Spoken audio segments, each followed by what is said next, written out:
her seriously based on her verse basically being a version of Deepak Chopra.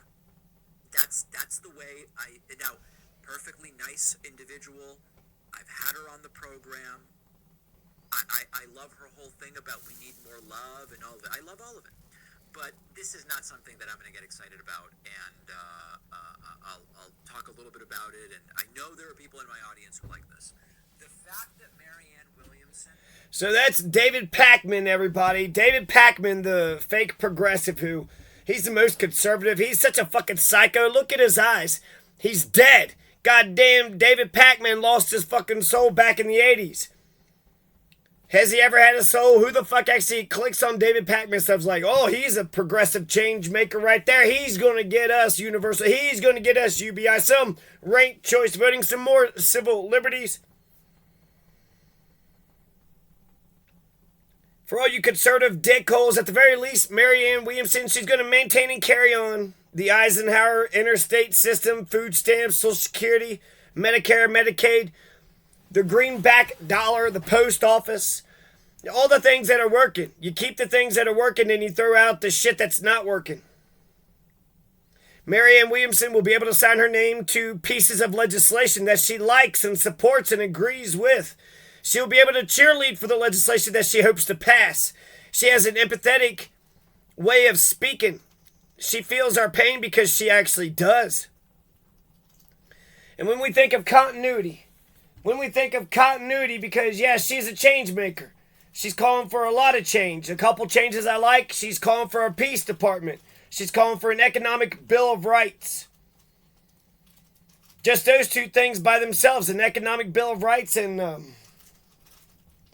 So I have her book right here, The Healing of America. This is 1997, so she's also been incredibly consistent. Here she's quoting Hegel, speaking about world historic individuals. But here's a place where she's sitting there talking about all of our founding documents. Kennedy's inaugural address, the Declaration of Independence, King's letter from a Birmingham jail, the Constitution, the Bill of Rights, Emancipation Proclamation, and the Gettysburg Address. That's some continuity. She's consistent with George Washington, Abraham Lincoln, JFK. She's fantastic in terms of continuity. She knows what's going on. She knows that the Greek root of the word politics doesn't mean of the government, but of the citizen. She quotes Abraham Lincoln right here. Fellow citizens, we cannot escape history. We will be remembered in spite of ourselves. No personal significance or insignificance can spare one or another of us. The fiery trial through which we pass will light us down in honor or dishonor. To the latest generation, we shall nobly save or meanly lose the last best hope of earth. That was 1862 in his annual message. We have Abigail Adams. Great necessities call out great virtues. She's quoting some of the best about America. Some of the best of the best. She's talking about how Isaac Newton, you had the Enlightenment, and Isaac Newton, and then a bunch of American statesmen with the intellectual ambition, James Madison, Alexander Hamilton, John Adams. Among them aspired to become the Newton of politics and government. So they want to put it all to like a scientific certainty. Heisenberg, Bohr, Einstein. She's quoting Einstein, Thomas Jefferson. She says, I'm not an advocate for frequent changes in laws and constitutions, but laws and institutions must go hand in hand with the progress of the human mind. As that becomes more developed, more enlightened, as new discoveries are made, new truths discovered, and manners and opinions change. With the change of circumstances, institutions must advance also to keep pace. With the times, we might as well require a man to wear still the coat which fitted him when a boy, as a civilized society to remain ever under the regimen of their barbarous ancestors. So that's just a few little quotable quotes for Marianne Williamson. It's quite incredible, actually, how everything about America has to deliver. Our media has to deliver, our rappers, our comedians, the hot dog stand. Hey, this hot dog doesn't have any ketchup. Where is my mustard?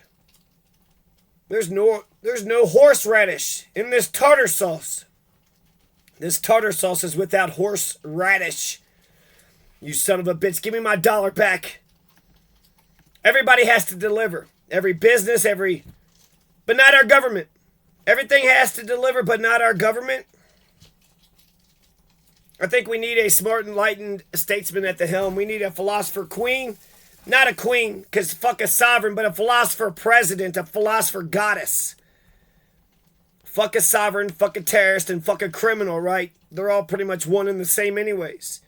They want to just, take our stuff? They take too much. And that's all they care about doing. Living off of our sweat. My biggest worry with Marianne Williamson is her being confronted by men. Her being confronted by men.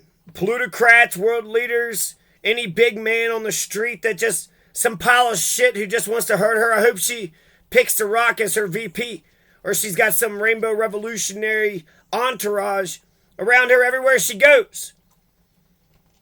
Because ultimately, it's about her policies. And what does she want with her policies? We're going to keep the dollar. We're going to keep the post office. We're going to keep the Medicare and Medicaid food stamps, Social Security. We're going to keep the Eisenhower interstate system. We're going to keep the things that are working. We just spent $86 billion on Ukraine. I support Ukraine.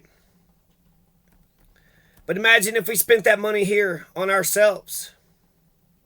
And don't forget that Martin Luther King and Malcolm X, John Fitzgerald Kennedy and Robert Fitzgerald Kennedy, were they both Fitzgeralds? They all were for peace. All of them were for peace, and then they got one in the head. So apparently America wasn't ready for peace in the 1960s. So realize the risk that Marianne Williamson is taking for us. She's the one with the biggest balls. She's the one with the biggest balls right now. She's trying to primary Biden from the left. He's a conservative. The only way that Biden is going to go down would be from the left. DeSantis, Trump, he ain't going to be taken out by them. Only the left, only the progressive left can take Biden down a peg or two. I think the conversation is going to help either Marianne or Biden. But Marianne Williamson and those who run in the Democratic primary, those are the ones that's going to become the president, and that's the only ones that's going to become the president. So out of everybody in the entire world, only Marianne Williamson has a shot. I know, this is America, the land of milk and honey, the land of infinite possibility, but Marianne Williamson can't become president. I thought if you could dream it, you could do it. In that Walt Disney, if you could dream it, you could do it.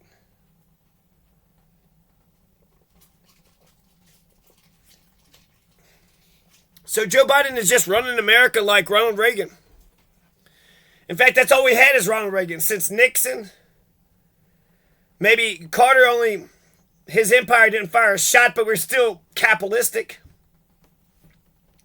And what liberal policies did Carter pass? We got some things with LBJ. We got some things with FDR, Lincoln. But all we've had is Ronald Reagan after Ronald Reagan after Ronald Reagan. Joe Biden is conservative, right-wing conservative as fuck. He's running the country just like Barack Obama did, and Barack Obama ran the country just like Ronald Reagan did. That's all we've had. My entire life, I'm 41 years of age, and we've had Ronald Reagan, Ronald Reagan, Ronald Reagan, and then we had Ronald Reagan and Ronald Reagan again. We've never had a liberal president in my lifetime. Nixon was the last liberal president. Maybe Carter. Both of them are before my time. I'd take Edward Snowden. I'd take Jesse the Body Ventura over Joe Biden. I'd even take Ron fucking Placone over Joe Biden. He's a right-wing conservative. The damn Republicans can't figure this shit out. You know how sometimes you have liberal Republicans? Well, Joe Biden's a conservative Democrat. And did you hear what I just said? I'd vote for Ron motherfucking Placone. Goddamn, what have I become? I'd even vote for that son of a bitch. Joe Biden is so fucking conservative, he makes everybody look like Che Guevara. Everybody on the left looks like Che Guevara compared to Joe Biden, Mr. Ronald Reagan, Mr. Nothing is going to fundamentally change. And it hasn't. So people want to coronate Joe Biden and pretend that the second term is just his for the taking. Marianne Williamson is going to save the country and save the Democrats for... Even Abraham Lincoln had to run against somebody. He ran against McClellan and barely beat McClellan. But that was during a civil war. Who else is going to run against Joe Biden? Only Marianne Williamson's got the balls brave enough to run against Joe Biden.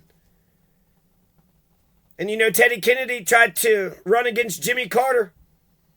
Before we got Ronald Reagan, it'd been nice to have a Teddy Kennedy. If we would have changed horses in midstream, then the conversation would be between Teddy Kennedy and Ronald Reagan.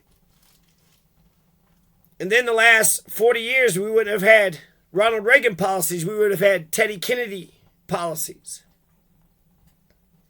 So besides Marianne Williamson, I don't know who else has the balls to take on Joe Biden from the left.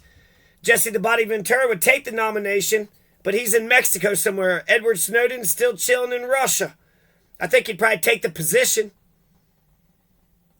But only Marianne Williamson has the biggest balls in the nation. When I think about what our presidency says is Joe Biden, the alpha of the alphas, out of 330 million people in the entire nation, Joe Biden is the alpha and the omega and the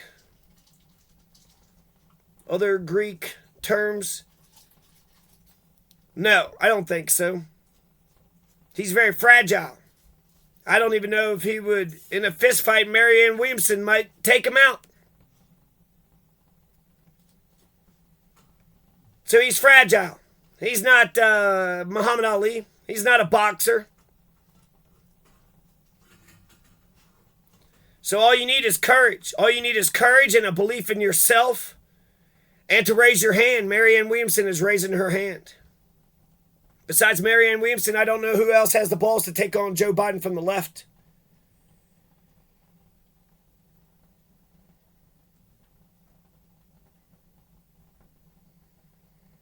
I don't think Ron Paul Cohn will ever run for office either. One promise Ron Paul Cohn will make for you people, you fucking scoundrels.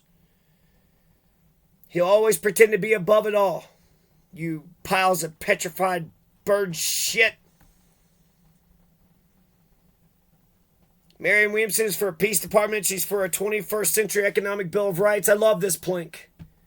We should declare our love for our freedoms every 5 to 10 years or so. Bernie Sanders is 100% behind a 21st century economic bill of rights too. Martin Luther King said we need an economic bill of rights. The freedom to work and some other freedoms. The freedom from unfair competition and monopolies. The farmer's right to a fair income and adequate income for food, shelter, and recreation. A right to work, a right to employment. Right to education, Social Security, medical care, housing.